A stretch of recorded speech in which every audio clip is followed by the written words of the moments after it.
மைக்கேம் நேயர்களுக்கு வணக்கம். இன்னைக்கு நேத்தி பேசின ஆதவ் பேச்சுக்கு வருத்தம் தெரிவிச்சிருக்காங்க. அதுக்கப்புறம் என்டிஏ கூட்டணியில் டிவிக்கே வருமா வராதுன்றதுக்கு ஒரு பதில் கிடைச்சிருக்கு. ஈரான் யூஎஸ் வார், அதுக்கப்புறம் திமுக கம்யூனிஸ்ட் இடையே தொகுதி பங்கீடு இன்றைக்கி முடிஞ்சிருக்கு. அதை பற்றிலாம் இன்றைக்கி பேசலாம். தொடர்ந்து உங்கள் ஆதரவை எங்களுக்கு கொடுத்துட்டு வந்துட்டுருக்கீங்க.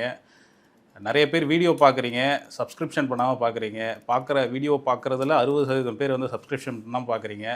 சப்ஸ்கிரிப்ஷன் பண்ணிங்கன்னா, சப்ஸ்கிரைப் பண்ணிங்கன்னா எங்களுக்கு கொஞ்சம் ஹெல்ப்ஃபுல்லாக இருக்கும். எங்களுக்கு அது ஊக்கமாக இருக்கும். மேலும் தகவல்களை நாங்கள் சொல்கிறதுக்கு எங்களுக்கு ஒரு தன்னம்பிக்கையாக இருக்கும். சார் நமக்காக பல்வேறு தகவல்களை சொல்லிக்கிட்டு இருக்காங்க. தொடர்ந்து ஆதரவு அளியுங்க. வாங்க இன்றைக்கி நம்ம வீடியோக்குள்ளே போகலாம். வணக்கம் சார். வணக்கம். எப்படி சார், நீ கரெக்டாக சொல்லிட்டேனா? கரெக்டாக சொல்லிட்டீங்க. கரெக்டாக கேள்வி ஆரம்பிப்பீங்களா? ஆரம்பிச்சிருவோம். பார்ப்போம். சார், நேற்று திரு ஆதவர்ஜன் அவர்கள் ஒரு கருத்து சொல்லியிருந்தாங்க. அதுக்கு திரு ரஜினிகாந்த் அவர்கள் காட்டமான கண்டனம் சொல்லியிருந்தாங்க. இதுக்கு இன்றைக்கி மன்னிப்பு கேட்டிருக்காரு. எப்படி பார்க்குறீங்க? அதாவது ஆதவர்ஜுனாவுடைய பல உளறல்கள் பல்வேறு சமயங்களில் சிக்கலை உருவாக்கும். அதில் ஒரு உளறல் தான் ரஜினி அதாவது விஜயை உயர்த்தி பேசுகிறன்றதுனால ரஜினியை எங்கால் எப்படிங்கிறான். அதாவது என் காதலி பார்த்தீங்கன்னா அவ்வளோ ஒரு ஃபேராக இருப்பாங்க. சில பேருக்கெலாம் இருக்காங்க பார், லவ்வரு காக்கா கலரில் இருப்பாங்க. அப்படின்னு இது பண்ணால், ஏய் உன் லவர் நல்லா இருக்குதுன்னா சொல்லிட்டு போ, அடுத்தவனை ஏன் நீ இழுக்கிற அப்படின்ற மாதிரி. சில பேர்லாம் பார்த்தா, சில வீட்டுக்காரங்களாம் இது நல்லா இது பார் பக்கத்து இங்கெல்லாம் பார் தண்டகர்மாந்திரமாக இருக்குன்றது. அப்போ இந்த கம்பேரிசன் இதை தான் பிரச்சனையாக மாறுச்சு. விஜய் பயப்பட மாட்டார். விஜய் எப்போல்லாம் பயந்துருக்காருன்னு ஊருக்கே தெரியும். அதை சொல்லிட்டு போ, எங்கள் ஆள் மாதிரி வீரம் யாருமே கிடையாது. இப்போ நினச்சா ஈரான் வார நிறுத்துவார். அந்த தகுதி என் தலைவனுக்கு மட்டுமே இருக்குது. அவர் மட்டும் 2 அறிக்கை விட்டார்னா, ப்ரெஸ்ஸை பார்த்தாருன்னா ட்ரம்ப்பை பயந்துருவார். இப்போ ஃபோன் போட்டால் நெதன்யாகு எடுப்பாருங்க. ஈரானில் இவங்க தேடிக்கிட்டு இருக்கிற அந்த 2வது அந்த கொமேனியுடைய பையன் விஜய் ஃபோன் போட்டால் எடுப்பாப்புல. ஹாட்லைனில் அவங்களுக்கு இப்போ வரைக்கும் பேசிக்கிட்டு இருக்கிறாங்க. ஹார்மோஸ் பிரச்சனையை எங்கள் தலைவனால் தீர்க்க முடியும். இப்படி என்ன வேணால் பேசிட்டு போ, அவங்க சிரிச்சுட்டு போவான், ஏதோ போவோம். ஆனால் இந்த மோடிக்கு அந்த தகுதி இருக்குதா? மோடிக்கு இவரை பார்த்தா பயம், அவரை பார்த்தா பயம்னா, ஏய் முதல்ல என்ன தெரிஞ்சுட்டு பேசு அப்படின்ற மாதிரி தான். நீங்கள் உட்காந்து எங்கள் தலைவன் அழுத்தத்துக்கு பயப்பட மாட்டான், அது பண்ண மாட்டான், அதெல்லாம் ஓகே, ஏதாவது ஊட்டின்னு போங்க தற்புகழ்ச்சி. ரஜினி பயப்படுவார். ரஜினியை பயமுறுத்துனாங்கன்றது தான் பிரச்சனை. எதுக்கு தேவையில்லாமல் இழுக்கிறேன். இவங்க வேலைலாம் என்ன தெரியுமா? இவர் இந்த பூசா சத்த பத்திரிகையாளர் இருக்கார், அது இதுன்ட்டு சில பேர்லாம் ரேஸ் ஓட்ட போயிட்டாங்கன்னா, அவர் வாழ்க்கையில் அவருக்கு இது பண்ணிட்டு அவர் போய்கிட்டு இருக்கார். உனக்கு என்ன என்னமோ இவர் டெய்லி சேவை செஞ்சு கதை கட்டி, இன்றைக்கி இந்த மாவட்டத்துக்கு சேவை, இன்றைக்கி இந்த மாவட்டத்துக்கு சேவை செஞ்சு கதை கட்டுற மாதிரி. நீ வர்றத முதலமைச்சர் ஆசையில் தானே வர்ற. சரி, அந்த ஆசைக்கு வர்றிய, குறைந்தபட்சம் உனக்கு ஒரு இது இருக்கா? கொரோனா காலம் மாதிரி வீட்டில் பதுங்கிட்டு இருக்கிறீங்க. கொரோனா காலத்திலே இயங்கிய கட்சி 2 திராவிட கட்சிகள். ஆமாம், அவங்களுடைய கட்சிக்காரனும் செத்து போனான். மாவட்ட செயலாளர் ஒருத்தர் செத்து போயிட்டார். கொரோனா காலத்தில் வெளியே வர மாட்டாங்க. வெளியில் வந்தால் கும்பல் சேரக்கூடாது. ஏதாவது ஏதாவது நோய் வந்துச்சுன்னா சிக்கல். அப்போவே எடப்பாடியும் சரி ஸ்டாலினும் சரி அவ்வளோ வேகமாக இருந்தாங்க, செயல்பட்டாங்க. கட்சிக்காரர்கள் எல்லோரும் இறங்கி பண்ணாங்க. நீங்கள் நல்லா இருக்கிற காலத்திலே கொரோனா வந்த மாதிரி வீட்டுக்குள்ளே பூந்துடும், உட்காந்து வெளியே வர மாட்டேங்கிறீங்க. இப்போ கொரோனா காலத்தில் நீங்கள் எப்படி செயல்பட்டுருப்பீங்க? என் தலைவன் மட்டும் வந்துட்டானான்னு உருட்டி இருந்திருப்பீங்க. அப்போ நீங்கள் தைரியத்தை பற்றி பேசுகிறீங்க. அவர் தெளிவாக சொல்லிட்டு போனார் ரஜினி. கொரோனா பல பிரச்சனைகள், நான் யாருடைய இதுக்கும் ஆளாக விரும்பல. எத்தனைங்க அவர் தான் தைரியசாலி. ஏன்னா அவரை கட்சி அரசியல் ஆரம்பிக்க சொன்னது மிகப்பெரிய கட்சி, மத்திய அரசு, பாஜக. மாற்றம் வரணும் இங்கே இதுன்னு அவங்களுக்கே பெப்பே காட்டு போயிட்டார் அவர். அதுக்கு தைரியம் வரல. ஆமாம், இவர் உட்காந்து அழுத்தத்தை பற்றி பேசினுக்கிறார். அதனால் அது ஒரு பெரிய பிரச்சனையாக மாறிச்சு. ரஜினி அறிக்கை விட்டோன்னா ஜோகனா இவர் நேற்று கிளம்பிக்கிறார், நான் போய் ப்ரெஸ்ஸை பார்க்க போகிறேன்னு. ஏப்பா, நீ வாய் திறந்தாலே என்ன நடக்குதுன்னு தெரியும். இது தேர்தல் காலம். பூசா பிரச்சனையை ஆரம்பித்து வைக்காத. 1980 ஏர்போர்ட்டில் என்ன நடந்ததுன்னு நீ ஏதாவது ஒன்று ஆரம்பித்து தேவையில்லாத வேலை, கம்முன்னு வேலையை போய் பாரு அப்படின்னு.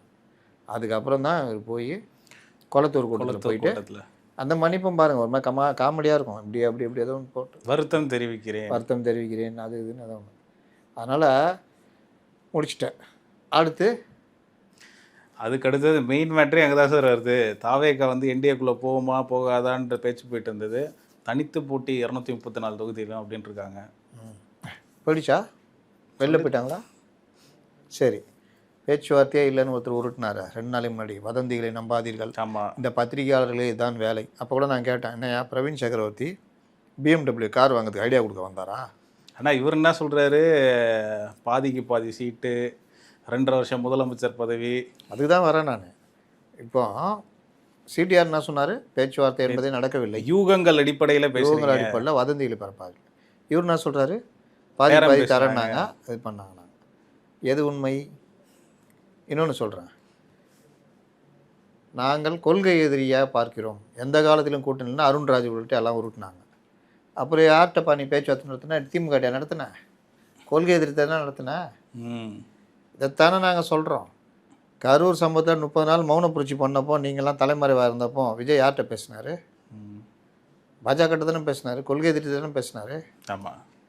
அப்புறம் இப்போ வரைக்கும் நேற்று வரைக்கும் பேசியிருந்த லாஸ்ட்டில் இவங்க தான் காரி துப்பி துரத்தி விட்டாங்க. யோ சும்மா அமுச்சு விடியா இருந்தால போகிறான் வர்றான் ஏதோ மாற்றி மாற்றி எதோ பேசினுக்கிறாங்க, அமுச்சு விடியா அப்படின்னு எடப்பாடி கடுமையான கோபத்தை காமிச்சு, நம்ம பார்த்துக்கலாம் விடுங்க, 6 சீட்டு தான் ஜெயிப்பான்னு நேஷ்னல் மீடியாவை சொல்லுது. அவரை கூப்பிட்டு வந்து 45 சீட்டு கொடுத்து அவரை எதிர்கட்சி தலைவராக்கி ஆளாக்கிறத நம்ம இருக்கிறோமா? என்னங்க இது பைத்தியக்காரத்தனம்? ஒரு தெளிவான முடிவுக்கே வரமாட்டேங்கிறாங்க. அவங்கள போய் நீங்கள் கூப்பிட்டு வச்சுக்கிட்டு பேசிக்கிட்டு இருக்கிறீங்க. சரி பேசிக்கங்க, நான் இவ்வளோ தொகுதி நிற்க போகிறேன், நீங்கள் எதாவது பேசி முடிவுக்கு வந்தீங்கன்னா நீங்களே கொடுத்துங்க அப்படின்னு. அப்புறம் தான் அவங்களும் இவங்கள்ட்ட பேசுனது யார்? நான் அந்த ப்ரொஃபஸர் சொன்னேன்ல, ஆமாம், நீங்கள் கூட பேர் சொல்ல மறுத்துட்டீங்க. நான் சொல்ல மாட்டேன், அவங்களுக்கு தெரியும். அந்த ப்ரொஃபஸர் அண்ணன் தம்பிங்க, அதில் அண்ணன் ஃபேமஸானவர், தம்பி இதுக்கு மேலே நான் உடச்சி சொல்கிறது. அவர்கிட்ட பேச்சுவார்த்தை நடத்தினது ஒரு பிரபலமான பிரதமர் அலுவலக ஒரு பெண் அதிகாரி. அவங்க பேரும் சொல்ல மாட்டேன், சொன்னால் மறந்துடுவாங்க. அவங்க பேரும் ஒரு நடிகையினுடைய பெயர், ஒரு பிரபலமான நடிகை, ரஜினிகாந்துக்கு ஜோடியெல்லாம் நடித்தவங்க அவங்க. அதுக்கப்புறம் திருமணம் செய்து செட்டில் ஆகிட்டாங்க. அவர் பையன் கூட அப்புறம் நான் சினிமாலாம் வந்தேன். இதுக்கு மேலே நான் இவ்வளோ குழு கொடுத்தேன்னா என்ன வருது? அவங்க வந்து பேச்சுவார்த்தை அவங்க ரொம்ப தெளிவாக பொறுமையாக சொல்லியிருக்காங்க. ப்ரொஃபஸர் புரிஞ்சிக்கங்க, 42 சீட்டு வரைக்கும் கொடுக்கறதுக்கு ஓகே, அதிமுக ஓகே, நாங்கள் எங்கள் சீட்டை குறைச்சிக்கிட்டு ஒரு 3 சீட்டு எக்ஸ்ட்ரா போட்டு 45 வாங்கி தரோம், உங்களுக்கு எல்லா வகையிலையும் உங்களுக்கு உதவியாக இருக்கும், பெனிஃபிட்டு. இன்னொன்று, உங்களுடைய கட்சியுடைய நிலைமை இந்த மாதிரி இருக்குது, அதனால் இது கொஞ்சம் கன்சிடர் பண்ணுங்கள், இது எந்த வகையிலும் பாதிப்பு இருக்காது, லாபமாக இருக்கும், அடுத்தடுத்து இது பண்ணுங்கன்னு. இவர் போய் அங்கே பேசினா நான் சொல்கிறேன், நல்லா இருக்குல்ல, ஆமாம் வந்துடலாமே, சரி நான் தான் வரேன் அப்படின்றது. மறுபடியும் போயிட்டு இல்லை அவங்க என்ன சொல்கிறாங்கன்னா, ஜான் வந்து கடவுள்கிட்ட வந்து மெசேஜ் வந்துச்சான் இப்படிலாம் சொல்லியிருந்தா. ஒரு தடவை ஒரு பேச்சுவார்த்தை இவங்க சொன்னாங்க 117 117 இவங்க கேட்டாங்களா இல்லை ஏடிஎம்கே சொல்லிச்சா? என்ன ஒரு பொய் பாருங்க, அதை வச்சுன்னா ஒரு அரசியல்வாதி நிரூபிக்கிறார். என்னன்னா மைக்கை விட முன்னாடி 10 பேர் இருக்காங்களா கை தட்டுறான், அவன் ஜாலியாக இது பண்ணுறான். அதனால் என்ன வேணாம் இவங்க போயிட்டு எஸ்பி வேலுமணி இந்த டீம்கிட்ட அப்போ ஆரம்பத்தில் எப்போ பிரசாந்த் கிஷோர்லாம் வரதுக்கு முன்னாடி, இந்த ஆதவர்ஜுனா வரதுக்கு முன்னாடி போய் பேசுகிறாங்க. 117 நாங்கள் 2.5 வருஷம், நீங்கள் 2.5 வருஷம், முதல் 2.5 வருஷம் நாங்கள் தான், ஓகேவா அப்படின்னு. என்னடா இது சில்லுண்டி பசங்களாகிறாங்க, பால்வாடி கட்சி ஆகுது அப்படின்ட்டு. தம்பி அந்த மூலையில் பால் பாட்டில் இருக்குது, எடுத்து குடிச்சிட்டு கிளம்புங்க சொல்லலாம் அப்படி. இந்த லெவல் தான் இவங்க ஆசைப்பட்டு கேட்டதை அவங்க இவங்களுக்கு ஆஃபர் வச்ச மாதிரி எப்படி சொல்கிறாரு பாருங்க, மாற்றி சொல்கிறேன். 2வது பேச்சுவார்த்தை என்டி அந்த 30 நாள் மௌன புரட்சி நடத்தினார்ல, அப்போ இவராக கான்டாக்ட் பண்ணி பேச்சுவார்த்தை போச்சு இல்லை, அந்த டைமில் இவர் வச்ச ஆஃபரு 90 சீட்டு துணை முதல்வர் பதவி. அதுக்கே எடப்பாடி ஒத்துக்கல. அப்போதுலேருந்தே அவருக்கு ஒரு கணிப்பு இருக்குது, ஏங்க இவங்கள்ட்ட ஒன்றுமே கிடையாதுங்க, இவங்களுக்கு போய் 90 சீட்லாம் இது கிடையாது, இன்னும் 90 சீட்டு கொடுத்துட்டு அவங்களும் கொடுத்துட்டு நாங்கள் அப்படி நிற்கலாம் அவசியம் இல்லை, கிளம்ப சொல்லுங்கள். அப்போவும் ஒரு பேச்சுவார்த்தையில் என்ன போயிருக்காங்கன்னா, மேக்சிமம் சீட்டு கிறிஸ்தவர்கள் இருக்கிற தொகுதி அதிகமாக வேணுன்ற மாதிரிலாம் கேட்டிருக்காப்புல. ஜான் பேசியிருக்காப்புல ஒரு தடவை. இந்த மாதிரி பைத்தியகாரத்தனம்லாம் பண்ணியிருக்காங்க. இதெல்லாம் அவர்கள் பேச்சுவார்த்தை நடத்தி, நான் சொன்னலாம் அந்த மேடமே நேரடியாக பேசி அவங்க பேசுகிறாங்கன்னா இவங்களுக்கு எவ்வளோ வகையில் லாபம் ஆகுது. இன்னைக்கு இல்லைன்னா என்றைக்குமே லாபம் அவங்களுக்கு. எல்லாத்தையும் கெடுத்துக்கிட்டு, அதாவது இந்த ஒரு எதையும் புரியாமல் ஒருத்தன் இருப்பான் குழப்பவாதி. அவனை நீங்கள் என்ன சொல்லி வாழ்க்கையில் முன்னேற்றவே முடியாது. ஒரு தொழில் ஆரம்பிப்பான், அதில் இருப்பான், அப்படியே பார்த்துட்டு இன்னொரு தொழில் நல்லாயிருக்கும், வேறு ஒருத்தவங்க அப்படியே போவான். நல்லா இருக்குது, என்னடா என்ன பண்ணேன், முட்டை வியாபாரம் பண்ணுறப்பா, நல்லா போகுது. அப்படியா, இவனு இப்போ தான் காய்கறி வியாபாரம் வச்சுருப்பான், அவன் நல்லா இம்ப்ரூவ் ஆகி வந்துகிட்டு இருக்கும், கஸ்டமர் வந்துகிட்டு இருப்பாங்க. முட்டை வியாபாரம் நல்லா போகுதா, நல்லா போகுதுப்பா. அவன் ஒரு 5 வருஷமாக கஷ்டப்பட்டு இந்த லெவலுக்கு வந்திருப்பான். இவன் பார்ப்பான் காய்கறி வியாபாரத்தை முட்டை வியாபாரம் எப்படி மெயின்டைன் பண்ணணும்னு தெரியாது, முட்டை அழுகி போயிடும், உடஞ்சி போயிடும், பல பிரச்சனை. அவன் 5 வருஷமாக இந்த லெவலுக்கு வந்திருக்காங்களா, இவர் ஒன்றே இது முட்டை வியாபாரம் போயிடுச்சா. இன்னொருத்தன் ஃபேன்சி ஸ்டோர் வச்சுக்கிறேன்ப்பா, நல்லா இருக்கிறான்னுவான். ஃபேன்சி ஸ்டோர் உடனே அதை பார்த்து அடுத்து அது வாழ்க்கையில் திரும்பி பார்த்தா 5 வருஷம் ஓடிட்டுருக்கோம். என்ன பண்ணீங்க, முட்டை வியாபாரம் பண்ணால் அது பண்ண எதுவுமே இல்லை. நம்ம நேரம் சரியில்லைங்க, உன் மூளை சரியில்லை. எந்த துறையிலும் நீங்கள் தொடர்ச்சியாக சமரசம் இல்லாமல் இருந்து பயிற்சி எடுத்து பண்ணிங்கன்னா தோல்விகள் வரும், எல்லாம் வரும். ஆனால் ஒவ்வொன்றுமே அனுபவமாக மாறிடும். நீங்கள் சக்ஸஸ்ஃபுல் மேன் ஆகிடுவீங்க. உங்களுடைய அனுபவமே உங்களை வழி நடத்தும். நீங்கள் அந்த அனுபவம் இது எல்லாம் சேர்ந்து உங்களை ஒரு லெவலில் கொண்டு போய் வச்சுருக்கோம். இது இவர்களுக்கு தெரியாது. கூடவே என்ன சொல்கிறாருன்னா, இதுக்கான காரணம் என்ன சொல்கிறாருன்னா, சமூக நீதிக்காக சமூக நீதி இதெல்லாம் நிலைநாட்டுறதுக்காக தான் நான் வந்து நிலைநாட்டுறது பாஜக கூட வந்து என்டிஏ கூட்டணி போகல. 2 வருஷத்தில் என்ன நிலைநாட்டினாங்கன்னு கேட்க வேண்டியதானே. சமூக நீதி 2 வருஷத்தில் என்ன நிலைநாட்டினீங்க அப்படின்னு அங்கே உருட்டுறாங்கல்ல. பாஜக உள்ளே வந்துடும், மதசார்பின்மை அது இதுக்கு இவர் இந்த உருட்டு. இவர் டிஎம்கே ஸ்லீப்பர் செல் தானே, அதனால் இந்த உருட்டு இவருக்கு அங்கே போகிறதுக்கு இஷ்டம் இல்லை. அதை வச்சு நான் பொறுத்த வரைக்கும், ஏன்னா அங்கே போயிட்டா இவர் எப்படி நடத்துவாங்கன்னு தெரியும். அதனால் இவருக்கு வந்து அது ஜானுக்கும் அதே தான். சமூக நீதின்றீங்களா, இந்த கட்சி எந்த பாதையில் போகுது? லயோலா அலுமினி ப்ளஸ்ஸு கிறிஸ்தவர்களுடைய ஒரு இதுவாக தானே இந்த கட்சி போய்கிட்டு இருக்குது. அதை யாராவது மாற்ற முடியுமா? ஒரு எல்லாருக்குமான கட்சியாக போய்கிட்டு இருக்குது. இன்றைக்கி உக்காந்துட்டு சிறுபான்மை மக்களே, இஸ்லாமிய மக்களே, நம்ம வந்து 230 அதுனா அவங்களுக்கு மட்டும் சொல்கிறேன், 230 அவங்க ஓட்டு மட்டும் போதுமா? ஒரு கவர்றாராம். இன்றைக்கி கூட மாமல்லபுரத்தில் இஃப்தார் நோன்பு துறப்பு நிகழ்ச்சி வச்சுருக்கேன். நான் ஒரு 10 நாளைக்கு முன்னாடி சொன்னா, பெரிய அளவில் ஒரு இவங்களுக்கு இஃப்தார் நோன்பு கொண்டாட இஷ்டம் இல்லை, வேறு வழி இல்லாமல் கொண்டாடுவாங்க, பெரிய அளவில் பண்ண மாட்டாங்க. அதுதான் இன்றைக்கி நடக்குது. ஒரு 1000 பேரை வச்சுட்டு, நட்சத்திர ஹோட்டல் கட்சி தானே இது, எலைட்டு. அதனால் நட்சத்திர ஹோட்டலில் தயாரிக்கப்பட்ட கஞ்சியை கொஞ்சம் பேர் கூட சேர்ந்து குடிக்க போகிறார். தெரியுதா இவருடைய நிலைமை? முழுவதும் ஒரு பக்கம் அவர் ஏதோ ஒரு அம்மன், இன்னொரு பக்கம் இவர் காட் ஜீசஸ். இந்த 2 பேருக்கு இல்லை மாட்டிக்கிட்டு இந்த கட்சி முடிச்சுன்னு. அவர் கூட ஓரளவு ஒரு முடிவு எடுத்துட்டார். நம்மக்கிட்ட அந்த இது இல்லை, சேதாரம் ரொம்ப ஆகிடும், வேட்பாளரே கிடையாது, எல்லா மாவட்ட செயலாளரும் கூட்டணிக்குள்ளே போனால் நம்ம தலைவர் எதிர்கட்சி தலைவராக ஆவார், இல்லாட்டி எங்கே இருப்பார்னு தெரியாமல் போயிடுவார்ன்ற அளவுக்கு புரிஞ்சுக்கிட்டாச்சு. ஒரு அங்கீகாரம் நம்மளும் இதாகணும். ஆனால் இவங்க இந்த ஆதவர்ஜுனா யதார்த்தத்தையே உணராமல் எனக்கு என்னென்னு. நான் தான் நேற்று கூட சொன்னேன்ல, ஒரு ஸ்ட்ராட்டஜிஸ்ட்னால் முதல்ல ஸ்ட்ராட்டஜி தெரியணும். என்ன பிரச்சனை இருக்குது, இப்படி இருக்குன்னா கட்சியை கொண்டு போகிறதுக்கு என்ன பண்ணணும், அது தெரிஞ்சாலே அவங்களுடைய நலன்கள், சொந்த நலன்கள்லாம் தூக்கி ஓரம் வச்சுருவாங்க. இவர்கள் அது இல்லை. இன்னொன்று, கட்சியை கைப்பற்றுற மூடில் ஆதவர்ஜுனா கிட்டத்தட்ட இருக்கார். அதுக்கு விஜய் கட்சி விட்டு போகணும்ல. விஜய் எப்போ போவார்? தோற்று போனால் போயிடுவார். ஏன்னா அவருக்கு மார்க்கெட்டுடைய உச்சத்தில் இருந்தார்ல. அதனால் இப்போ தேர்தலில் ஒரு வேளை தாவைக்க தோற்றுதுன்னா நடிப்பிடுவார். கரெக்டாக ஜனநாயகம் வெளியானோன்னா இவரும் அடுத்த படத்துக்கு 2 படத்துக்கு டேட்டு கொடுத்துருவார். அடுத்த 5 வருஷம்னா சும்மா தானே இருக்க போகிறாரு, சமூக நீதியாக பண்ணிகிட்டு இருப்பார். நல்லா இருக்கிற காலத்தையே சும்மா இருக்கிற காலத்தில் என்ன பண்ணுவார்? அவங்க அதை சொல்லி தானே சார் இதை வந்து பொலிட்டிசைஸ் பண்ணாங்க. இதான் லாஸ்ட்டு படம், இதோட திரைத்துறையை முடிக்க போகிறார். சரி, அவர் 2 படம் நடிக்கிறேன்னு சொன்னால் நீங்கள் என்ன பண்ண போகிறீங்க? எதாவது சொல்ல போகிறீங்களா? என்ன பண்ணிகிட்டு இருப்பாங்க, அவள் தான். அவருக்கு வருமானம் தானே. இன்னொன்று, அவருக்கு ஒரு பிரச்சனை இருக்குது. 280 கோடி இவருக்கு சம்பளம் கொடுக்குறதுக்கு தயாரிப்பாளர் வேணும், அது ஒரு பிரச்சனை இருக்குது. அதெல்லாம் கிடச்சி, இல்லாட்டி பாதி ஜெகதீஷை போட்டு பாதி யாரையா பிடிச்சி போட்டு எடுத்தால் உண்டு. இதுதான், இதை நோக்கி தான் நகரம் அந்த கட்சி. அதனால் தாவேகாவோட கூட்டணி பேச்சுவார்த்தைன்றது கிட்டத்தட்ட முறிஞ்சிடுச்சு. இல்லை, அதுதான் இவர் 234 தொகுதியிலும் தனிச்சு நிற்க போகிறோன்றாரு. இப்போ நீங்கள் சொன்ன மாதிரி மதிமுக கதை தான் தாவேகா கதை. வேற என்ன, இவ்வளவு ஆணவம் வச்சுக்கிட்டு நடைமுறை யதார்த்தத்தை உணராமல் நாங்கள் தான் சொல்லிட்டு இவர்கள் கிரியேட் பண்ண கதையை இவர்களே நம்பினாங்கன்னா யதார்த்தம் வேற இல்லை. அப்போ என்ன ஆகும்? தொகுதிக்கு 30,000 ஓட்டு, 40,000 ஓட்டு, 20,000 ஓட்டு வாங்கிட்டு அப்படியே ஒன்றும் இல்லாமல் போயிடுவாங்க. விஜய் தேர்தலில் நிற்பாரான்னு எனக்கு தெரியல. அதுவே டவுட்டு தானே. பெரம்பூரில் நிற்க போகிறதா சொன்னாங்க. கடைசியில் நிற்கலன்னு சொன்னால் என்ன பண்ணுவீங்க? விஜய் வந்து எல்லா தொகுதிக்கும் பிரச்சாரத்துக்கு போகணும், அதனால் அவர் வந்து நிற்கலன்னு என்ன பண்ணுவீங்க? தலைவன்னு நிற்கிறேன்னா பிரசாந்த் கிஷோர் கதி தான். அப்போ என்ன பேசிஸில் அவங்க வந்து அவங்க என்ன பேசி என்ன இருக்கு?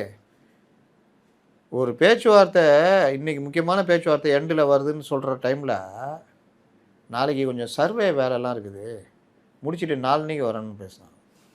அதான் என்னென்ன வகையில் முறிக்கலாம் இந்த பேச்சுவார்த்தை அப்படின்றது. இன்னொன்று, இவர்களுக்கு யார் முடிவு எடுக்கிறான்னு ஒரு இது இருக்குல்ல. நான் எடுக்கிறேன்னா இவர் எடுக்கிறாரா, அவர் எடுக்கிறாரா, யார் எடுக்கிறா?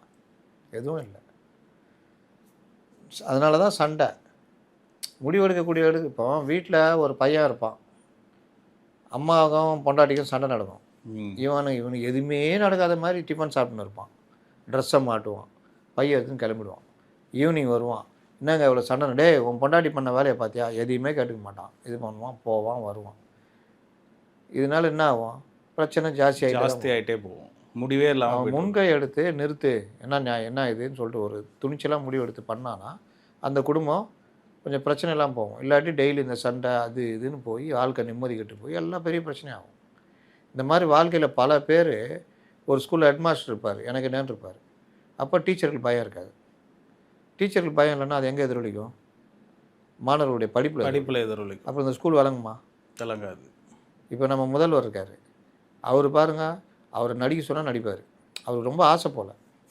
இந்த குறிஞ்சி மலைலாம் நடிச்சிட்டு அதுக்கப்புறம் அரசியலுக்கு வந்துட்டு அவருக்கு இதெல்லாம் பிடிக்கல. இதை தெரிஞ்சுக்கிட்டானுங்க. தெரிஞ்சுட்டு தலைவரை பைக்கு முறுக்குங்க, தலைவரை ரேம்ப் வாக் போங்க, தலைவர் எப்படி வாங்க அப்படி வாங்கன்னா ஜாலியாகிறாரு. அவருடைய வேலையை அவர் விட்டார். அதோடைய விளைவு என்னாச்சு?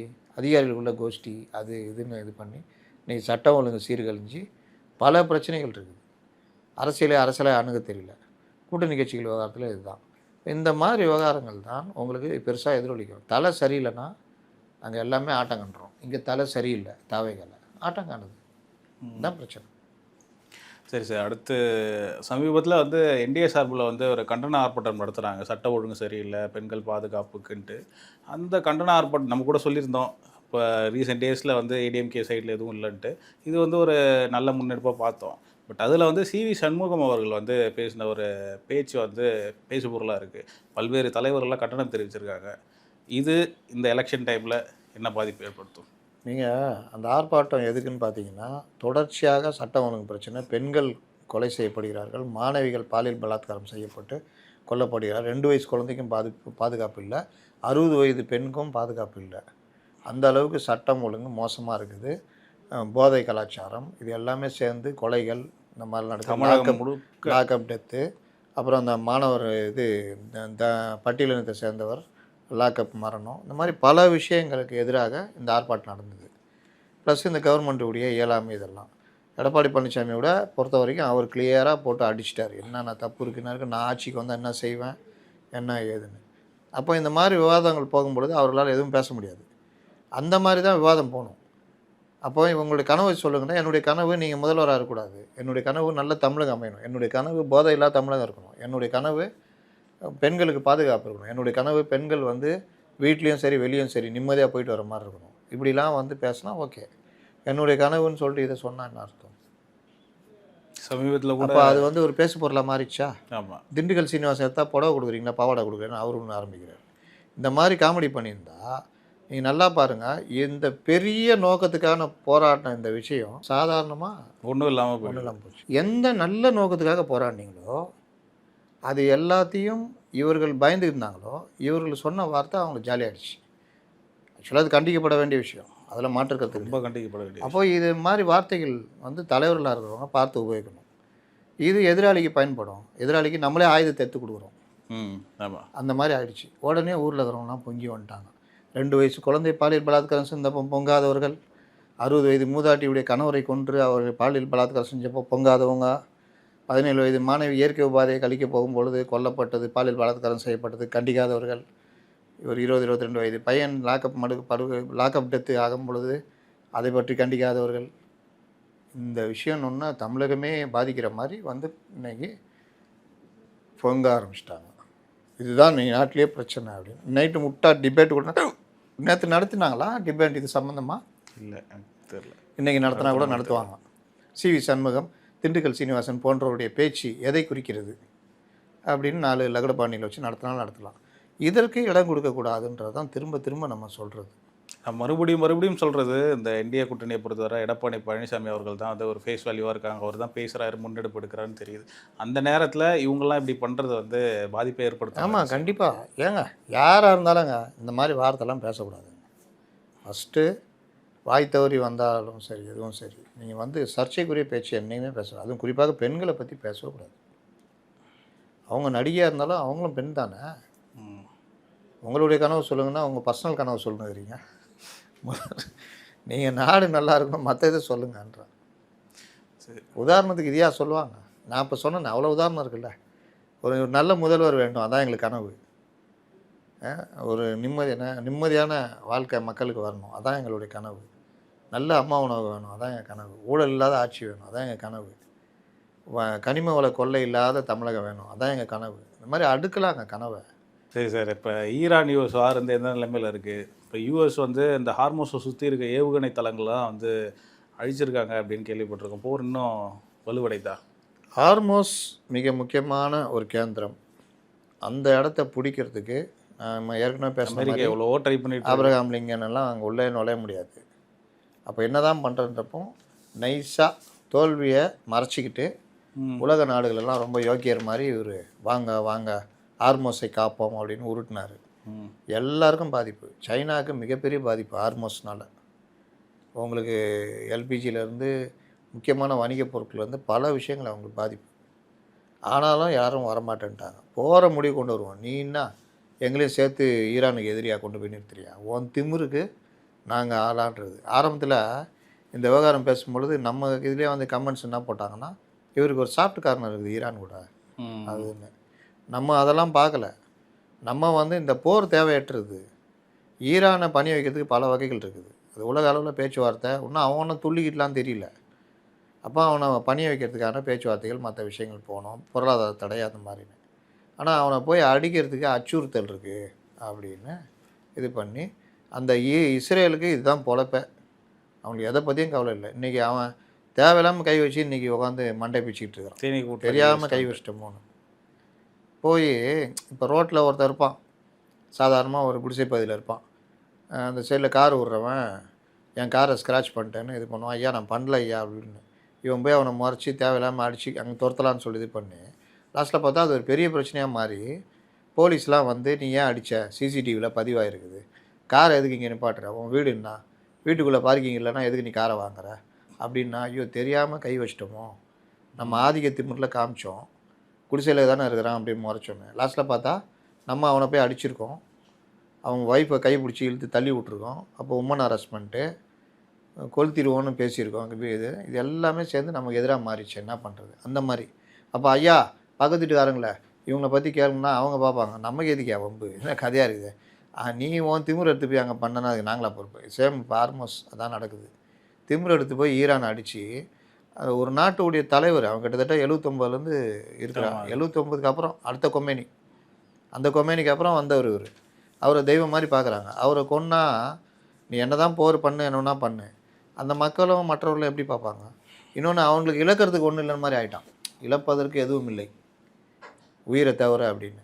அப்போ உயிரே போகுது, நான் ஏன்டா உனக்கு பண்ணிடணும், நான் போகிறதுனால முடிச்சு விட்டு போகிறேன்ட்டு இது. இன்னொன்று ஈரான் இந்த மாதிரி விஷயங்கள் நடக்கும் பொழுது அவர்களுடைய படைபலம் இராணுவ பலம் இதை பற்றி இவங்க தப்பாக கணிச்சிட்டாங்க. Over confident. இப்போ தாவேக்கா எப்படி இவ்வளோதான் இருக்கும் அப்படின்ட்டு, இவ்வளோதான் இருக்கும் நம்ம மெசைலான்னா வேறு லெவல்னு. ஆனால் அவனுடைய அந்த க்ரூஸ் இந்த ஏவுகணைகள்லாம் வந்து வேறு லெவல்னு உலகத்துக்கே தெரியுமா, துல்லியமாக அடிக்கக்கூடியதான். அப்போ இதில் ஓவர் கான்ஃபிடென்ட்டு இவர்கள் உடம்புக்கு ஆகவில்லை. அதில் அந்த ஃபகத்து மற்ற ஆயுதங்கள் இன்னொன்று இந்த மாதிரிலாம் வரும்னு தெரிஞ்சு தான் அவனுங்க அண்டர் கிரவுண்டில் வச்சு தயாரிக்கிறது, அண்டர் கிரவுண்ட்லேருந்து ஏவுறதுக்கான ஏற்பாடுகள் இது எல்லாமே இருக்கான். அதனால் இப்போ இவர்களால் தரை வழி போர் நடத்த முடியல. ரெண்டாவது ஈரானை சுற்றி குன்றுகள் மலை இது இருக்குது, அதனாலேயும் இவங்களால் போக முடியாது. இன்னொன்று அமெரிக்கா தொலை தூரத்தில் இருக்குது, அப்படியும் வர முடியாது. சரி கடற்படையை கொண்டு வந்து வரலான்னா இங்கே இதுக்குள்ளே பாரசீக வளைகுடாவில் ஓரளவு தான் வர முடியும். ஹார்மோஸ்லாம் தாண்ட முடியாது. இவங்களுடைய அடிப்படையே என்னென்னா மிரட்டி கிரட்டி அடிச்சு கிடிச்சு ஈராக் மாதிரி பண்ணிவிட்டு அந்த கர்க்கை கைப்பற்றிடலாம். ஏன்னா அங்கே 1,86,00,000 பேரல் இருக்குது. உலகத்தில் இருக்கிறதுல பெரிய ஒரு இது, அது கிடங்கு மாதிரி. அதை கைப்பற்றிட்டா நமக்கு ஒரு பெரிய லாபம். பெனிசுலா வேறு பண்ணாங்கல்ல, அங்கே இவங்க ஆளை உட்கார வச்சுட்டு இன்றைக்கி பெரிய அளவில் பண்ணிகிட்டு இருக்காங்களா. இது ரெண்டும் வந்தால் 40% இல்லை இது எல்பிஜி அண்டு குரூட் ஆயிலுடைய இது அமெரிக்கா கையில் வந்துடும். நம்மலாம் நினைப்பதெல்லாம் நடந்துவிட்டால் தெய்வம் ஏதும் இல்லை. அந்த மாதிரி முடிஞ்சு போச்சு கதை. இவங்க நினைக்கிறது நடக்கலை. அவன் முன்ன விட பயங்கரமாக இருக்கிறான். அடித்து அடி அவன் டெல் அவிவை குறி வச்சு முடிச்சு விட்டான். இன்னொன்று இவங்க பேஸ் வச்சு அடிக்கிற இடத்துலாம் அவன் தொடமாட்டான். அப்படின்னு பார்த்தா நீ எவன் பேஸ் வச்சுருக்க எல்லாரையும் அடி சுத்து போட்டு அடிக்கிறான். அதனுடைய விளைவு நேற்று கூட ஏதோ ஒரு கண்ட்ரியை போட்டு பக்கத்தில் ஒரு நாடை போட்டு ஈராக்கில் இருக்கிற அமெரிக்க தூதரத்தை அடிச்சிட்டான். அப்போ இந்த மாதிரி அடிலாம் இவங்க எதிர்பார்க்காத ஒன்று. சரி இவன் 4-5 நாளில் ஒரு வாரத்தில் முடிச்சிடலாம் அப்படி தானே சொன்னார் போன வாரம். ஆமாம், அதுவும் நடக்கலை. இப்போவுமே அதான் சொல்கிறாரு. ஆமாம், இதில் என்ன ஆயிடுச்சுன்னா போரில் தேவையில்லாமல் நீ வந்து எல்லாரையும் கொண்டு போய் இழுத்து விட்டுட்ட. அப்படி நீ சொல்கிற மாதிரி ஒரு பெரிய இதுவே இல்லை. உன்னுடைய ஆதிக்க வெறிக்கு இல்லை. நீங்கள் பாருங்கள், தப்போ ரைட்டோ ஒருத்தனுடைய ஸ்டேட்மெண்ட்டு பாருங்களேன் எப்படி இருக்குது. நாங்கள் ஒரு இன்ப சுற்றுலா போயிட்டு வந்தோம், நான் நினச்சா அடிப்பேன், இப்படி பண்ணுவேன். அங்கே CNN உடைய ரிப்போர்ட்டரு கேட்குறாரு சில கேள்விகளை. நீ யார்? CNN இவனை வெளியேற்றுங்கன்ற அந்த அரகண்டு இது எல்லாமே மக்கள் பார்த்துக்கிட்டு இருக்கிறாங்க. அங்கே இப்போ இந்த அக்டோபர்ல எலெக்ஷன் வருது போல். அங்கே இந்த மக்கள் வந்து அங்கே இருக்கிற காங்கிரஸில் இவங்களை ஏற்றுக்கல ட்ரம்பை. நமக்கு வர்ற செய்திகள் இங்கே இருக்கிறவங்களுடைய இதில் என்னென்னா ட்ரம்புக்கு வரவேற்பு இருக்கோ ஏதோ இது பண்ணுற மாதிரி வரவேற்பு இருக்குன்னு இப்போ விட்டுட்டாங்க. இந்த இதெல்லாம் பார்த்திங்கன்னா அப்படியே அம்மிக்கிடுச்சு. இது எல்லாம் நடந்துகிட்ருக்கு. இந்த நேரத்தில் தான் அமெரிக்காவுடைய முக்கியமான ஒருத்தர் national counter terrorism centre NCTC பயங்கரவாத எதிர்ப்பு மையம், அது ரொம்ப முக்கியமானதான். இங்கே என்ன இது மாதிரி நினைக்கிறேன். அதனுடைய தலைவர் ஜேக் கென்ட் அவர் நேற்று ராஜினாமா பண்ணிட்டார். அது மேட்ரு இல்லை, அவர் ராஜினாமாவில் சொன்ன விஷயங்கள் தான் மேட்ரு. இந்த ஜேக் கென்ட் யாருன்னா ஒரு மிகப்பெரிய இராணுவ வீரர், 11 போரில் கலந்துருந்துருக்கார். அவர் மனைவியை சிரியாவில் நடந்த தற்கொலைப்பட தாக்குதலில் சமீபத்தில் 2019 கொல்லப்பட்டிருக்காங்க. அப்போ ஒரு போர்னால என்ன பாதிப்புன்றது அவருக்கு தெரியும். இஸ்ரேல்னால வந்த வேணா இது. இஸ்ரேலில் போய் சிரியா வம்புழுத்து இது பண்ணி இவர் அந்த டைமில் அங்கே மனைவியோடு இருக்கும்போது தற்கொலைப்படை தாக்குதலில் அடித்ததில் ஒய்ஃப் செத்து போயிட்டாங்க. எவ்வளோ பெரிய வருத்தத்தில் இருப்பார். அதற்கு பிறகும் அமெரிக்காவுடைய அந்த பதவியில் இருக்கார்.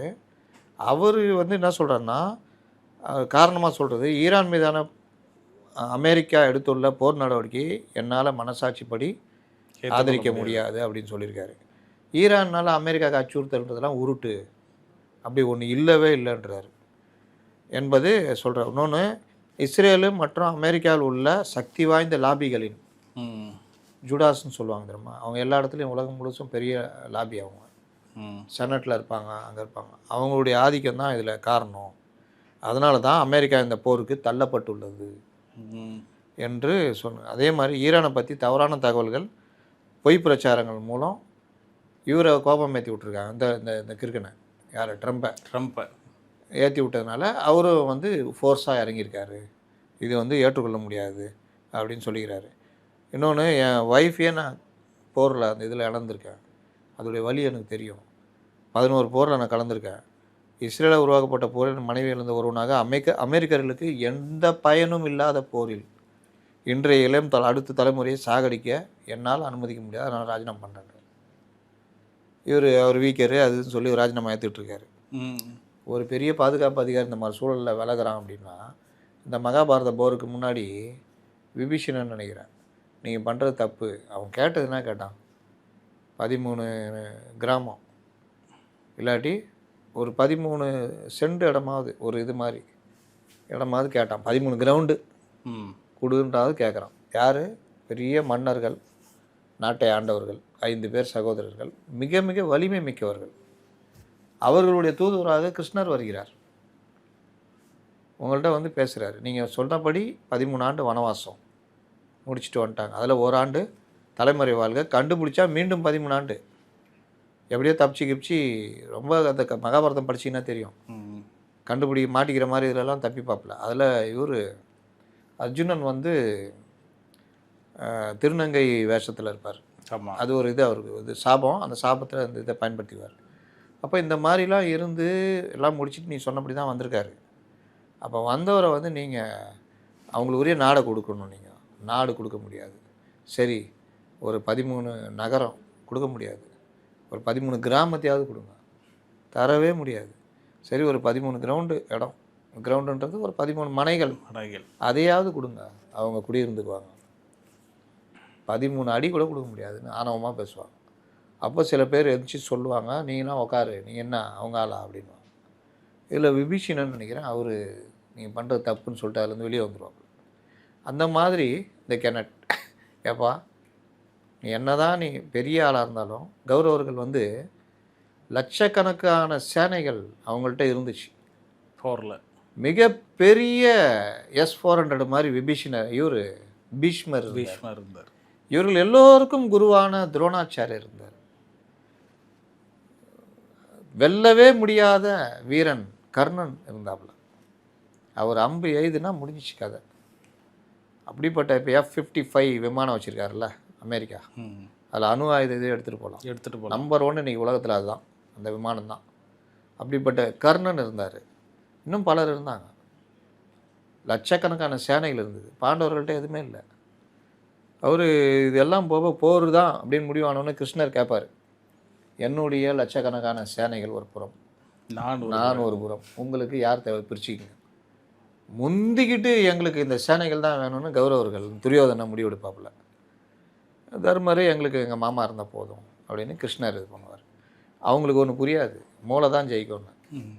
அதுக்கப்புறம் நீங்கள் நடந்த மகாபாரதம் கேள்விப்படுவீங்க, என்னென்ன மாதிரிலாம் கிருஷ்ணர் பண்ணாருன்னு. நான் செய்தேன்னு சொல்கிறீங்களே, இதெல்லாம் நீங்கள் செஞ்சதா அப்படின்ட்டு செத்த பாம்பெல்லாம் அடிச்சுட்டு பேசுகிறேடான்னு. கர்ணனுடைய மரணம் வரைக்கும் கிருஷ்ணருடைய கை இருக்கும்.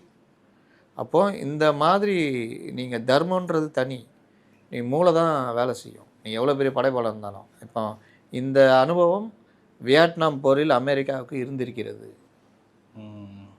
இவ்வளோண்டு நாடு, சைனா கீழே, இந்த லாவோஸ் இது கீழே இவ்வளோண்டு நாடு, அதில் 2 பகுதி புரட்சி நடந்து ஓசிமின் தலைமையில் கம்யூனிஸ்ட்டுகள் இது பண்ணுறாங்க. டீன் பூம் அப்படின்றவன் தலைமையில் தென் வியட்நாமை இவங்க பொம்மை ஆட்சியை கொண்டு வந்து அமெரிக்கா ஆதரிக்குது. அதை எதிர்த்து ஒரு நாட்டை ஒன்றுபடணுன்னு போராடுறாங்க. அதில் தான் வடகொரியா சோல்ஜர்ஸ் அந்த இது சொல்லுவாங்கள்ல, கொரில்லா போர் முறை, அதில் தான் ரிமூவ் ஆகும். அவங்க வந்து வியட்காங் சோல்ஜர்ஸ்னு சொல்லிட்டு பயங்கரமான இது. அன்றைக்கி அவங்களுக்கு ஹெல்ப் பண்ணது சோவியத் யூனியன். இவனுக்கு என்னென்னவோ பண்ணி பார்த்தாங்க. 62 ஆரம்பித்து 75 முடிச்சாங்க. 13 வருஷம் நடந்துன்னு நினைக்கிறேன். 5 லட்சம் பேர் செத்து போனான் அமெரிக்கன்ஸ். அவன் காலு கீழே விழுண்டு ஒரு கரப்பாம்பூச்சி மாதிரி அப்படி நசிக்கலாம் தான் வந்தான். முடிஞ்சதா? கௌரவர்கள் இவ்வளோன்னு 5 பேர் நசிக்கலாம். தர்மம் எங்கே இருக்கோ அது வந்து இதாகும். கியூபாவையா கை வச்சு பார்க்க சொன்னது புட்டின்னு சொல்லியிருக்காப்புல. எச்சரிக்கை. அவங்களுக்கு உள்ள இராணுவ ஒப்பந்தம் இருக்குது, பெரிய பிரச்சனைலாம் ஆகும். அதனால் கியூபாவெலாம் அவ்வளோ சீக்கிரம் இது பண்ண முடியாது. இவனுக்கு கீழே இருந்துக்கிட்டே அவனுக்கு எந்த வித உதவியும் இல்லாமல் அங்கே போனீங்கன்னா 1950 மாடல் கார் தான் ஓடிக்கிட்டு இருக்கும். டாட்ஜி, நிசான், அது இதுன்னு. அவர்கள் வாழ்க்கையை வேறு. இன்றைக்கி உலகத்தில் அதிக சர்க்கரை உற்பத்தி அவங்க தான். நமக்கு 15% சர்க்கரை கியூபாவிலேருந்து தான் வருது. அது பேரே இன்னொரு பேர் சொல்லுவாங்க, சர்க்கரை தொட்டியில் ஏதோ சொல்லுவாங்க. அந்த மாதிரி நாடு அது. அப்போ தோற்று ஓடினீங்க வியட்நாமில். அன்றைக்கி அதை தோற்று ஓடிட்டு ராம்போவை ஜெயிச்ச மாதிரிலாம் படம் எடுத்தான். இவங்க வேலை அதுதான். எங்கே அடி வாங்குறானோ அங்கே வந்து இவன் ஒரு ஹாலிவுட் படம் எடுத்துகிட்டு ஜெயிச்ச மாதிரி அது இதுன்னு காமிப்பான். எதிராளிகளை மோசமானவரை சித்தரிப்பான். வியட்நாமியர்ஸை மோசமாக சித்தரித்து அந்த படம்லாம் வரும். ஆனால் அவர்கள் நாட்டுக்காக போராடினாங்க, விடுதலைக்காக போராடினாங்க. படத்தில் ராம்போ சில்வஸ்டார் ஸ்டாலின் வந்து காப்பாற்றுவார் எல்லாரையும். வியட்நாமில் இருக்கிற பெண்களே காப்பாற்றுவார். இதான் நம்மளுக்கு பார்க்கும்போது, நான் பார்க்கும்போது இதாகிட்டேன். ஒரு காப்பாற்றுவார், அம்படிப்பார், அது பண்ணுவார். சூப்பராக. ஆனால் உண்மையிலே நடந்ததுன்னா இவங்க தான் அந்த வேலையை போய் பண்ணாங்க. அந்த நாட்டு அமெரிக்க நாட்டுடைய அற்புதமான குடிமக்கள் 5 லட்சம் பேர் செத்து போனோம் போரில். இது ஆதிக்க வெறி. 3 ஜனாதிபதி மாறினாங்க. அந்த ஆதிக்க வெறி சேம் அதே தான் இன்றைக்கி நடக்குது. அமெரிக்காவுடைய பலர் வீரர்கள் இறந்து போகிறாங்க. ஈராக்கில் தான் நடந்தது. ஆமாம். அப்போ இவர்கள் எடுத்துக்கிற இந்த போர் வெறி இதுக்கு முன்னாடி கூட சில நாடுகளை பாதிச்சது. ஆனால் இந்த வார் எல்லாரையும் பாதிக்குது. ஏன்னா கேந்திரம் அந்த கப்பல்கள் போற வர அந்த கேந்திரத்தில் இது அமைஞ்சிருக்கிறதுனால அந்த பாரசீக வளைகுடாலேருந்து இந்த வர முடியல, இந்த சைடு ஏமன் சைடு இருந்தால் வர முடியல. நீங்கள் வந்து இன்னைக்கு பல நாடுகள் நம்மளுடைய ஏற்றுமதி நமக்கு பார்க்குறதுக்கே பெட்ரோலு எல்பிஜின்னு பேசுகிறோம். இந்த ட்ரை ஃப்ரூட்ஸ் இருக்குல்ல, நமக்கு ஒரு 10 நாளோ 5 நாளோ வர மாதிரி தான் இருப்பு இருக்குது. ட்ரை ஃப்ரூட்ஸ் எதுவுமே அங்கேருந்து வரலை. இங்கேருந்து ஏற்றுமதி ஆடைகள், முட்டை, காய்கறி எல்லாம் தேங்கி கிடக்கு. எல்லாம் முடிஞ்சிச்சு. 60,000த்துக்கும் மேற்பட்ட கண்டெய்னர் சென்னை துறைமுகத்தில் தேங்கி கிடக்குது. நீங்கள் யோசிச்சு பாருங்கள், அழுகிற பொருளோ இந்த மாதிரி தான் போகும். எவ்வளோ லட்சக்கணக்கான கோடி, இதெல்லாம் ஒரு கிறுக்கனுடைய மைண்டில் வந்ததுனால வந்த விளைவு. அந்த நாட்டில் அற்புதமான யுனெஸ்கோவுடைய நினைவு சின்னங்கள் அழிக்கப்பட்டிருக்கு. அந்த மக்கள் கொல்லப்பட்டிருக்காங்க. இந்த ரம்ஜான் அவங்களுக்கு எந்த நாளில் வாழ்நாளில் மறக்க முடியாத ரம்ஜான். அப்போ இதெல்லாம் என்ன காரணம்? இவ்வளோ பிரச்சனை. இன்றைக்கி வந்துட்டு ஆர்மோஸை எல்லாம் வாங்கினா எவன் வருவான்? நீ பண்ண வேலைக்கு உதவி செஞ்சவனெல்லாம் அடி அமெரிக்கா இதெல்லாம். அதனால் யாரும் தயாராக இல்லை. நீ துபாயெலாம் இன்றைக்கி கண்டமாயிடுச்சு. நம்பிக்கை மிகுந்த வியாபார நகரம், தொழிலதிபர்கள் நகரம் துபாய். இன்றைக்கி ரியல் எஸ்டேட் தொழிலில் படுத்து போச்சு. இன்றைக்கி அந்த மாதிரி ஒரு விஷயம் நடந்துருக்குது. இவங்க வந்து இன்றைக்கி ஆர்மோஸில் நாங்கள் குண்டு போட்டோம், 2200 கிலோ சக்தி வாய்ந்த அந்த குண்டை அங்கே நாங்கள் போட்டிருக்கோம். நிலப்பகுதி ஆக்கிரமிக்க ட்ரை பண்ணுறாங்க. ஆனால் அவன் எங்கே வச்சுருக்கான் மெசைல்ன்றதே தெரியல. எல்லாத்தையும் அழிச்சிட்டான்னு நீங்கள் சொன்னார்ல, அப்புறம் எது குண்டு போடுறேன். அதனால் இவங்களால தரைப்பகுதி வழியாக நுழைய முடியாது. அந்த பூகோள ரீதியாக பல ஃபெயிலியர் இருக்குதுங்க அமெரிக்காவுக்கு. என்னதான் நீ விமானம் F-55 வச்சு பல 1000 கிலோமீட்டர் வந்து அடிக்கும். எல்லாத்துக்குமே இயற்கைன்னு ஒன்று இருக்குது. அதெல்லாம் நீங்கள் எல்லா இடத்துலையும் பண்ண முடியாது. இதுதான் இப்போ பிரச்சனை வாரில் நடந்துக்கிட்டு இருக்குது. இதனுடைய விளைவு எல்லோரும் அனுபவிக்கிறோம். ஈரானும் அழிவுது, அமெரிக்காவும் அனுபவிக்குது, சைனா கடுமையாக அனுபவிக்குது, இந்தியாவில் கடுமையான பாதிப்பு. கல்ஃப் கண்ட்ரிஸ் யாராவது நிம்மதியாக இருக்க முடியுமா? யோசிச்சு பாருங்கள். அவன் நீ ஏதோ இருந்துக்கோ, அமெரிக்காவுடைய ரைட், நீங்கள் இருந்துக்குங்க, தூதரகம் வச்சுக்கிங்க, உங்களுடைய ஸ்பேஸ் வச்சுக்கிங்க. ஒவ்வொரு நாடும் கொடுக்குறான். ஆனால் நீ ஈரானை போய் சண்டை இழுத்ததில்ல, அவனுக்கு கோவம் வந்து எல்லாரையும் அப்புறாணிங்களெல்லாம் போட்டு அடிச்சிட்டான். அவன் என்ன தப்புன்னா, சரி நீ ஈரானை போய் அடிச்சிடல, இவங்களை அடிக்கும்போது நீ அவங்களெல்லாம் பாதுகாக்கணும்ல. நீ கேட்டப்போ இடம் கொடுத்தாங்கல்ல, அவங்கள நீ பாதுகாக்கணும்ல. உன்னால் முடிஞ்சதா? இப்போ அதை வந்து அந்த நாடுகள் இன்றைக்கி உணர்ந்துருக்கும். அவன் பாருங்கள், இவ்வளோ வாரிலையும் பொதுமக்களை யாரையுமே காலி பண்ணல. இது மாதிரி பல விஷயங்கள் இது இருக்குது. சரி சார், அப்புறம் ஃபைனலாக வந்து திமுக கம்யூனிஸ்ட் இடையே தொகுதி பங்கீடு முடிஞ்சிருக்கு. 5 தொகுதிகள் ஒதுக்கியிருக்காங்க. ரீசன் என்னென்னா நிறைய பேர் இருக்காங்க, அதனால தான் இந்த ஒரு சீட்டு குறைச்சிக்கிட்டோம் அப்படின்ட்டு இருக்காங்க. அதாவது ஏங்க நாங்கள் ரொம்ப கஷ்டம், நான் இப்படி பண்ணுறீங்களே, 5 தான் நாங்கள் வெளியே போய் எப்படி சொல்கிறது? இதான் வழக்கமான வசனங்க, இதை போய் சொல்லுங்கள், மற்றதெல்லாம் பார்த்துக்கலாம், மற்றதெல்லாம் 5 தவிர அதெல்லாம் விட்டு போங்க. சரிங்க, நான் என்ன சொல்லணுங்க, பாஜக உள்ள வந்துடும், சனாதன சக்திகள் வீழ்த்தப்பட வேண்டும், மதச்சார்பின்மை போற்றி பாதுகாக்கப்பட வேண்டும், சமூக நீதி நிலைநாட்டப்பட வேண்டும், திராவிட மாடல் ஆட்சி மீண்டும் அமைய வேண்டும். இதற்கெல்லாம் நாம் வந்து நம்முடைய தன்மானத்தை தொடவில்லை சொல்கிறார்ல. நான் 5 தொகுதினா தன்மானத்தை தொடலையா? அப்போ 4 தொகுதினா தொட்ட மாதிரி ஆகிடுமா? அடுத்த தேர்தல் அதுவும் நடக்கும். அப்போது இதெல்லாம் சொல்லணும், ஓகேவா? போயிட்டு அந்த இவரை அனுப்பிச்சி விடுங்க, சண்முகத்தை அப்படின்னு. அவர் வந்து இல்லைங்க, அப்போ இவரை அனுப்பிச்சி விடுங்க. யார்? திருமாவளவன். இன்றைக்கி வந்து ஈவினிங் வந்து பேச்சுவார்த்தை. அவர் சனாதன சக்திகள், ஆரியம், வர்ணம், ஒடுக்கப்பட்ட மக்களுடைய இதையெல்லாம் காக்கப்பட வேண்டும், இதற்காக நாம் அப்படின்னு. வேறு வழி இல்லைங்க, என்ன பண்ணுறது?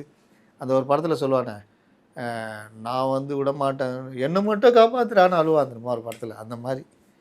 அதனால் 6க்கு மேலே கேட்குறதா தகவல். யார்? திருமாவளவன் அவர்கள். அவருக்கு மட்டும் 6 கொடுப்பாங்க. 6 இல்லை 6க்கு மேலே. இன்றைக்கி அவர்கள் சிபிஎம் வந்து பாப்பா உமாநாத் பெரிய தலைவருங்க 2 பேரும்.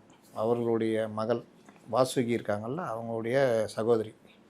அவங்க திருச்சியில் பெரிய வழக்கறிஞர், மாதர் சங்கத்தில் பண்ணவங்க, ரொம்ப பாதிக்கப்பட்ட மக்களுக்கெல்லாம் ரொம்ப இலவச சட்ட உதவிலாம் பண்ணவங்க, எனக்கே பண்ணியிருக்காங்க. அப்படிப்பட்ட இவங்க நிர்மலா ராணின்னு பேர். அவங்க வந்து நேற்று மரணம் அடைஞ்சிருக்காங்க. அதனால் சிபிஎம்மில் எல்லாருமே அங்கே தலைவர்கள் எல்லாருமே அங்கே தான் இருப்பாங்க. தலைவருடைய மகளில் நல்லா அங்கே இருப்பாங்க. நாளைக்கு இங்கே பேச்சுவார்த்தைக்கு வருவாங்க. அப்போ இதில் என்ன ஆகுதுன்னா 5 தொகுதின்னு போட்டு என்னென்ன பிரச்சனை இருக்குது, நான் ஒரு இது பதிவு போட்டிருந்தேன். பார்த்தேன். இதில் ட்விட்டரில் போட்டேன், யாருமே திட்டல. அதாவது அவங்கள தான் திட்டுறாங்க. ஏன் இப்படி போனீங்கன்னு. ஃபேஸ்புக்கில் போட்டால் ஒரு 170 200 பேர் வந்து திட்டுறாங்க. ஏன்னா இவங்க எல்லாம் பூமர்கள், இன்னும் ஃபேஸ்புக் விட்ட வெளியே வரல. ட்விட்டருக்கு போய், இன்ஸ்டா போய், இன்னும் என்னென்னவோ போயிடுச்சு, த்ரெட்டு அது இதுன்னு. இவர்கள் ஃபேஸ்புக்கில் தான் இருக்காங்க. நான் போட்டது இந்த மாதிரிலாம் நடக்குது, மாநாட்டில் இப்படிலாம் பேசுனாங்க, டபுள் டிஜிட் இல்லைன்னா நம்ம வர வேணாம், தனியாக நிற்கலான்னாங்க, அதை மீறி இப்போ பண்ணுறாங்க. இதில் மாநில செயற்குள்ள இந்தந்த ஆளுங்கள்லாம் சண்முகத்தை போட்டு நெருக்குறாங்க. இந்த பக்கம் இவர்கள்லாம் சண்முகம் சைடு நிற்கிறாங்க. இந்த கே பாலகிருஷ்ணன், ஜி ராமகிருஷ்ணன் இவங்க 2 பேரும் தான் போட்டு நெருக்குறாங்க. இது எல்லாம் கட்சிக்குள்ளே என்ன இருக்கிறவங்களாம் கூப்பிட்டு சொன்னது.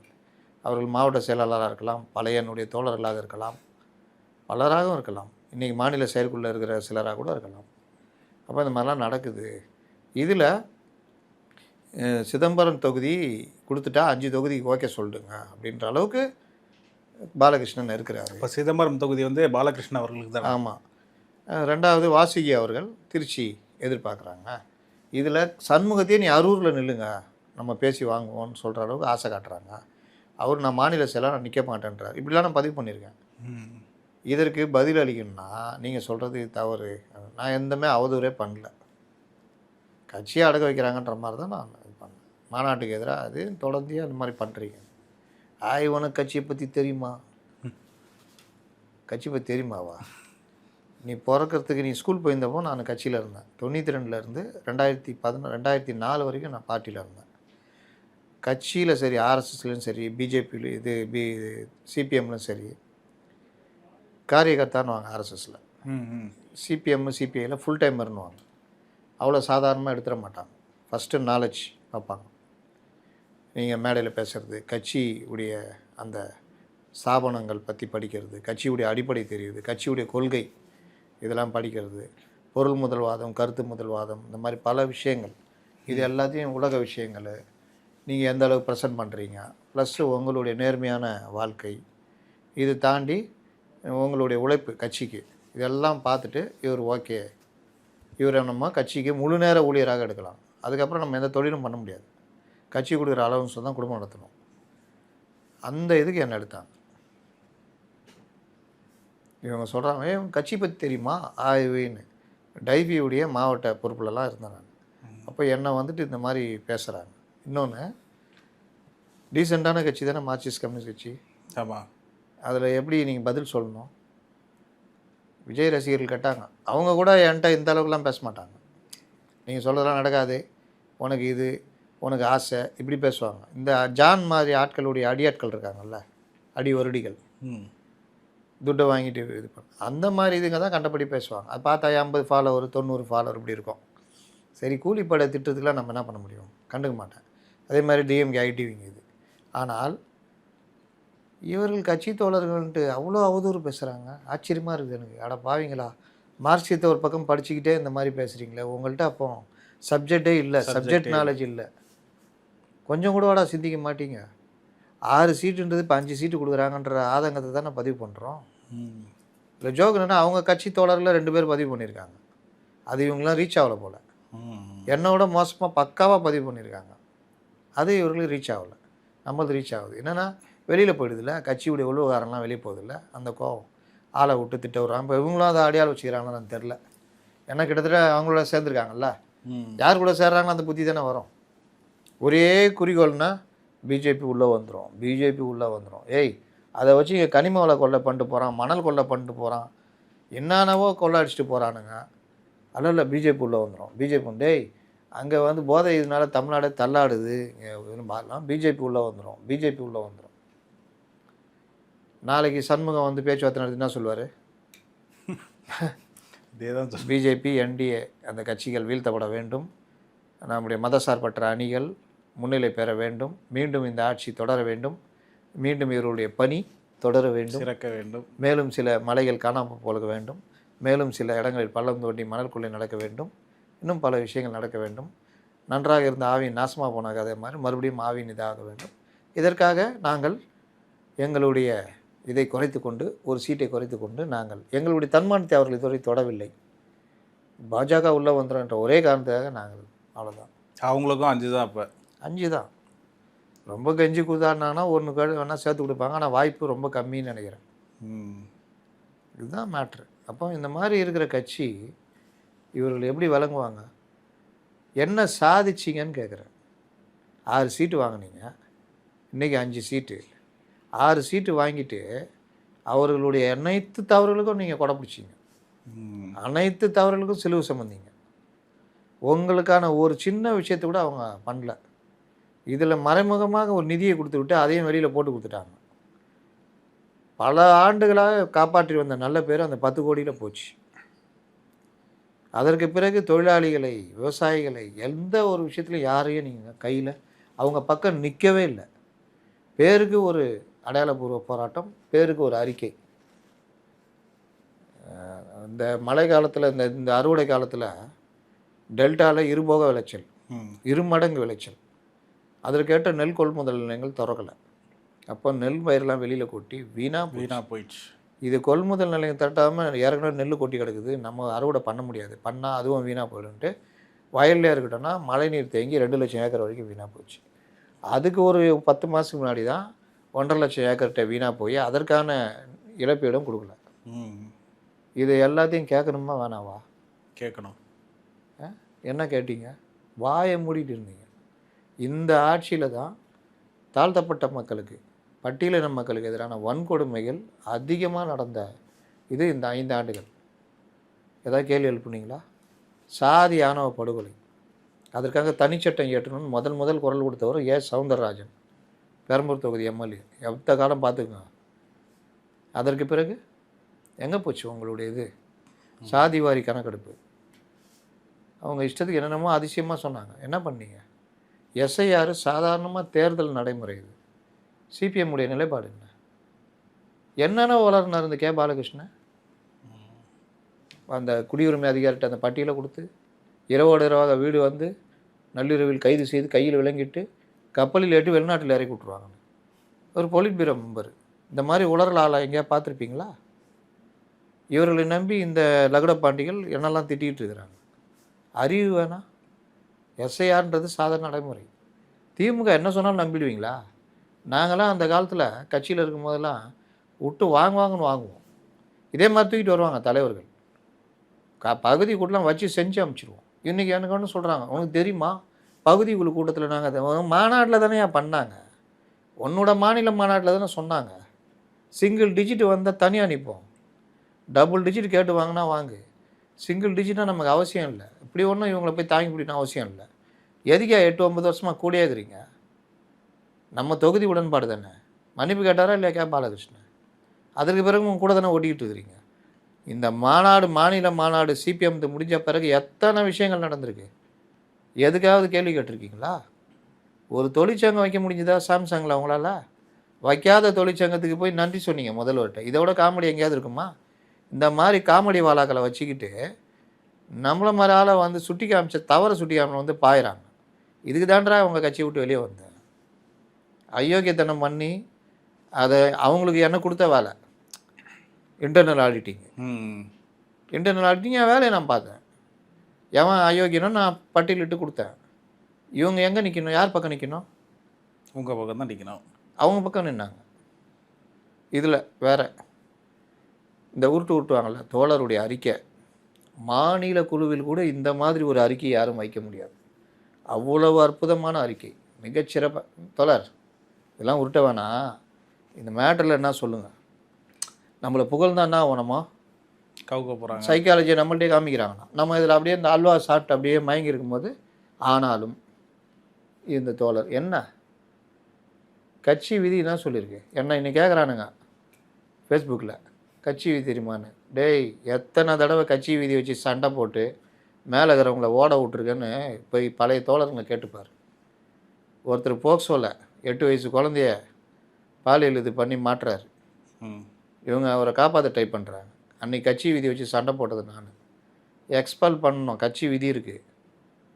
மாநில குழுவை என்னை பாராட்டுச்சு. ஒரு தோழர் புதுசாக வந்தவர் இந்த அளவுக்கு பேசுகிறாரு கட்சி விதியை வச்சு, மாநிலத்திலேருந்து வந்த தோழர்களையும் மடக்கிட்டாரு. அதற்கு பிறகு பல விஷயங்களில் கட்சி என்ன சொல்லுது, நீ என்ன தனியாக நடக்கிற அப்படின்னு பல விஷயங்களை சண்டை போட்டாள். நான் ஒவ்வொரு காலத்துலேயும் இந்த மாதிரி வாதிகள், சமாதானவாதிகள் கட்சிக்குள்ளே, புரட்சிகர கட்சிக்குள்ளே அப்படிலாம் இருக்கக்கூடாது. இது அதிகரித்து இந்த கும்பல் இப்போ ஜாஸ்தியாகிடுச்சு. ஒயிட் காலர் கும்பல். இதுங்களுக்கு எந்த இதுவும் தெரியாது, வேறு ஒன்றும் பண்ண முடியாது தோழர். இப்படி தான் பண்ண முடியாத நிலைமைக்கு நீ தான் வந்துட்ட. 6 சீட்டு வாங்கிட்டு வந்தப்போவே நீ உட்காந்து வெளியில் மக்கள்கிட்ட எதுன்னு போராட்டம் நடத்தியிருந்தேன்னா இதாக இருக்கும். விஜய் கட்சி ஆரம்பித்தப்போ விஜயோட லிங்க் எடுத்துருக்கணும். குறைந்தபட்சம் அவர்களெலாம் பண்ணி ஒரு பயமுறுத்தி இருந்தானா அந்த மக்கள் நல கூட்டணியை நீ லீடு எடுக்கணும். லீடு எடுத்து மக்கள் நல கூட்டணி விஜய் கூட போகலாம். விஜய் கூட இது பண்ணி ஒரு மாற்றத்தை கொண்டு வரலாம். இவங்கள இப்படியே ஆட விடக்கூடாது. இந்த 2 திராவிட கட்சியும் காலி பண்ணணும். இதெல்லாம் பண்ணியிருக்கணும். இதெல்லாம் பண்ணால் அவங்களுக்கு லாய்க்கே இல்லை. காங்கிரஸ் ஒரு வாய்ப்பு கிடைச்சது, அவங்களும் அந்த சுயநலவாதிகள்னால விட்டாங்க. அப்போ இந்த மாதிரி விஷயங்கள்லாம் பண்ண வக்கு இல்லாமல் நான் என்ன தோழர் பண்ணுறதுன்னா போய் எதாவது பண்ணு. பாஜக வந்துடும்னு ஊருக்கெல்லாம் பூச்சாண்டி காமிச்சிது திமுக. கட்சியில் உனக்கும் காமிச்சிச்சு. என்ன தோழர், நம்ம தான் சேர்ந்து எல்லாருக்கும் காமிச்சோம், உனக்கும் அதுதான்.